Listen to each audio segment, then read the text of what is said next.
Salut tout le monde, je aujourd'hui avec une nouvelle vidéo, je suis super heureuse de vous retrouver comme d'habitude.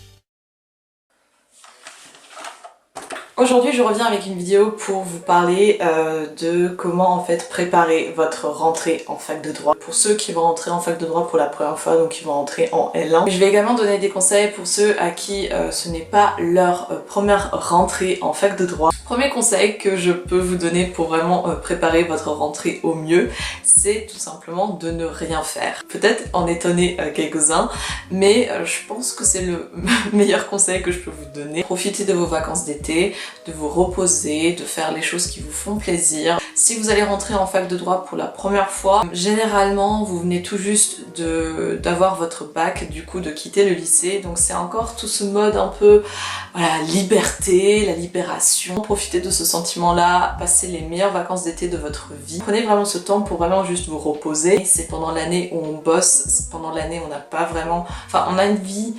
À côté, on a une vie sociale, etc. Mais c'est pas la même chose que les vacances d'été. On a des vacances de Noël, là c'est des pauses pédagogiques, c'est-à-dire que ce sont pas des vacances, il faut bosser, tu peux pas rien faire. À bosser même plus, parce que justement tu as le temps de t'avancer. Les vacances d'été, c'est vraiment le seul moment où vous avez un véritable temps de repos.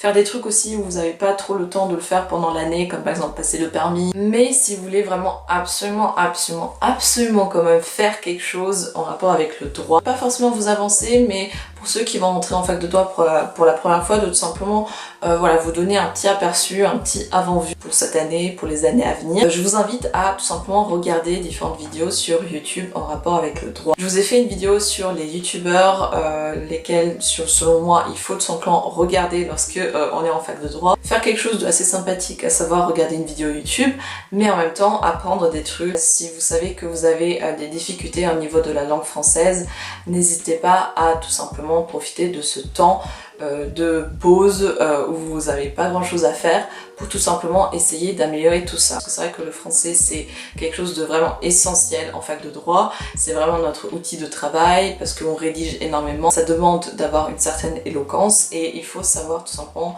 s'exprimer et rédiger dans un français plus que correct. Si vous savez que vous avez des lacunes à ce niveau-là, juste n'hésitez pas de vraiment profiter de ce temps pour essayer d'avancer là-dedans, pour essayer de vous améliorer au niveau de votre français. Si vraiment vous pouvez pas vous empêcher d'avoir des cours des anciens, si vous avez des contacts de ceux qui ont déjà été en L1 ou dans d'autres années, pourquoi pas leur demander de vous envoyer leurs cours, mais vraiment c'est quelque chose que je vous conseille, mais pas du tout. Il y a pas mal de professeurs qui aiment pas ça, qui aiment pas voir leurs cours circuler un peu partout sur internet. C'est pas quelque chose que je trouve hyper utile. Souvent vous n'allez pas avoir les mêmes profs et chaque prof a un peu sa manière de faire, sa manière d'enseigner. Prendre le cours de quelqu'un et l'utiliser vraiment pour comme un moyen d'apprentissage, je trouve que c'est pas vraiment très malin.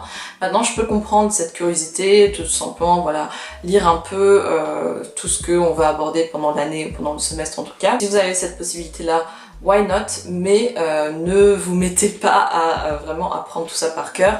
C'est pas fac de médecine. En médecine, pour la PACES, on peut prendre les cours des autres et on peut s'avancer parce que tout simplement il y a un concours à la fin. En fac de droit, c'est vraiment pas utile, en tout cas pas pour la première année. Vous avez des cours de L1, n'hésitez pas à les regarder, à les feuilleter, mais vraiment de manière hyper superficielle pour juste un peu voir voilà, qu'est-ce que vous allez aborder. Une autre question que je reçois très souvent, c'est au niveau des ouvrages. Christina, est-ce que tu peux nous dire qu'est-ce qu'on pourrait acheter pour justement nous avancer également, pour nous préparer au mieux pour la rentrée? Beaucoup de questions au niveau des vrais ouvrages, genre des ouvrages juridiques sur certains sujets, par exemple ouvrage introduction au droit. Je vous déconseille d'acheter quelque chose, en tout cas pas maintenant, surtout des ouvrages d'introduction au droit. C'est juste, il n'y a pas besoin. Que introduction au droit, vous allez juste le voir au premier semestre et même pas pendant hyper longtemps. Parce que vous allez vraiment rentrer dans le sujet assez rapidement. Acheter un ouvrage pour ce temps tellement court, ça sert vraiment à rien. Je trouve que les profs, ils expliquent quand même assez bien, en tout cas les cours d'introduction au droit.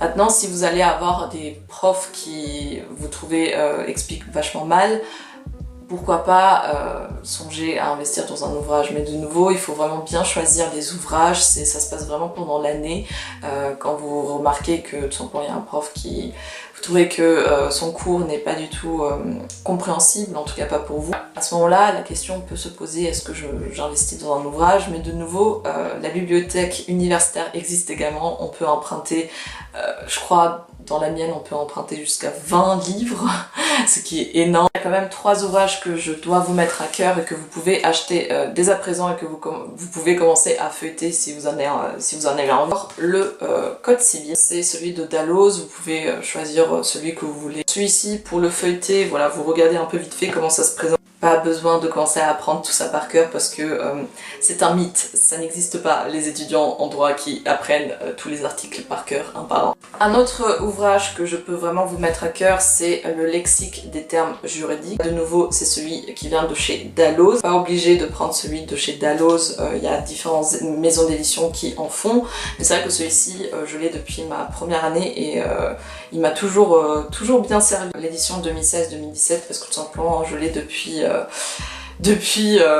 ma première année. J'ai oublié de dire, le code civil coûte 20 €. Le lexique des termes juridiques coûte 19,50 €. Les ouvrages en droit, faut le prendre également en compte, c'est vraiment pas donné, c'est très cher. Là, ce sont des prix qui sont encore abordables. C'est pour ça que je vous déconseille également d'investir dans des ouvrages, à part si vraiment c'est un ouvrage dont vous avez réellement besoin. À part le code civil qu'il faut changer chaque année, mais les deux autres, vraiment, c'est des incontournables et qui périment pas en fait. Et pour finir, la Bible pour les étudiants en droit, c'est Je veux réussir mon droit de Isabelle Desfrénois-Souleau, de l'édition Dalloz de nouveau. Quand vous allez entrer en fac de droit, pendant vos premiers cours, tous vos profs vont être là, achetez ça. Si vous devez acheter quelque chose, c'est le code civil et ça. Le droit a sa méthode qu'on n'a pas vue, qu'on n'a jamais vue avant. C'est une méthode qu'il faut acquérir le plus rapidement possible, à laquelle il faut s'habituer le plus rapidement possible. Sans la méthode, vous pouvez pas avancer dans vos études, tout simplement. Ce petit bouquin est vraiment juste magique, juste magique. Ça m'a permis de vraiment mieux comprendre le droit, comment ça marche, comment ça fonctionne, les études, les exercices, les différents exercices, parce que tout simplement, c'est un petit bouquin méthodologique où il y a du coup la méthode du cas pratique, du commentaire d'arrêt, de la dissertation. Il y a des petits conseils également par rapport à la fac, donc au niveau de la prise de cours, c'est lire et comprendre une décision de justice, la fiche de jurisprudence, donc la fiche d'arrêt, chercher et trouver de la documentation parce que de nouveau la recherche c'est quelque chose qui est très important en droit. Le cas pratique, la consultation, commentaire de texte, notes de synthèse, exposé, épreuves, enfin les épreuves orales, tout ce que vous voyez en fac de droit est dedans en fait. Des conseils vachement précieux. Si vous devez acheter un ouvrage maintenant, c'est celui-ci. Parce que celui-ci, vous pouvez commencer à le feuilleter, à le lire, même ne serait-ce qu'au début, la prise de notes, à prendre le cours. Celui-ci, il coûte 17,50 €, juste lifesaver. Et même là, je vais rentrer en Master 1 et je vais quand même encore l'utiliser parce que tout simplement, au niveau de la méthodo, c'est toujours sympa de revenir sur ce petit ouvrage pour tout simplement revoir un peu, ok, la méthode, ok, c'est comme ça, c'est vrai, je me rappelle. Premier TD, c'est vrai que ça faut se remettre un peu dans le bateau, dans le truc, et c'est pour ça que revenir vers ce petit ouvrage, c'est toujours bénéfique, et c'est pour ça que je vais le prendre absolument avec moi à Lyon également. Dernier conseil que je peux vous mettre à cœur, et c'est un conseil qui va maintenant plus pour ceux qui ont déjà, qui sont déjà en fac de droit, vraiment vous reposer, rien faire, mais je pense qu'à ce niveau-là, il n'y a pas de souci pour vous, parce que vous savez très bien que c'est pendant l'année où on bosse en fait le plus. Quand même prendre 10 jours à 2 semaines avant la rentrée, pour tout simplement, voilà, tout doucement, mais sûrement, petit à petit, un peu revoir différentes matières que vous avez vues les années précédentes, pour tout simplement vous remettre un peu dans le bain. C'est ce que je vais faire là avant ma rentrée. En tout cas, j'espère que je vais réussir à le faire. J'aimerais bien revoir un peu mes cours de droit des sociétés et régime général des obligations, et même juste droit des obligations. Ce sont deux matières qui sont très utiles pour mon master, à savoir le master droit des affaires, me faire un rappel et juste de nouveau être un peu habitué pour que ce soit un peu plus fluide après. Commencer à stimuler votre cerveau un peu avant la rentrée, mais sinon vraiment les vacances sont faites pour se reposer les gars. Donc juste, je comprends et c'est très admiratif que vous êtes hyper motivé, que vous voulez vraiment vous donner à fond, mais c'est important également de vous reposer et de prendre du temps pour vous. Et maintenant j'ai une petite surprise pour vous. Dalloz m'a envoyé les ouvrages que je vous ai présentés là aujourd'hui. Petit code civil édition 2020, la bible en fait des étudiants en droit. Je veux réussir mon droit de Isabelle Desfresnes, des termes juridiques. Donc là c'est celui-ci c'est le mien parce que tout simplement Dalloz ne me l'a pas encore envoyé parce que la nouvelle édition n'est pas encore sortie, donc dès que la nouvelle édition sortira, ils vont me l'envoyer et je vais vous le mettre dans votre petit colis. Mais ces deux-là, voilà, c'est les vôtres. Comme vous pouvez voir, il est encore emballé et celui-ci, il est en très bon état. Mieux que le mien d'ailleurs, le mien qui est déjà un petit peu déchiré. Tentez de gagner ces 3 ouvrages ensemble. Tout ça se passe tout simplement sur mon compte Instagram. Le concours sera ouvert pendant 10 jours de nouveau jusqu'à 23h59. Je suis super contente de pouvoir vous organiser plein de concours pendant ce mois parce que ça me tient vachement à cœur que vous puissiez également en profiter parce que c'est vrai que je reçois des ouvrages gratuitement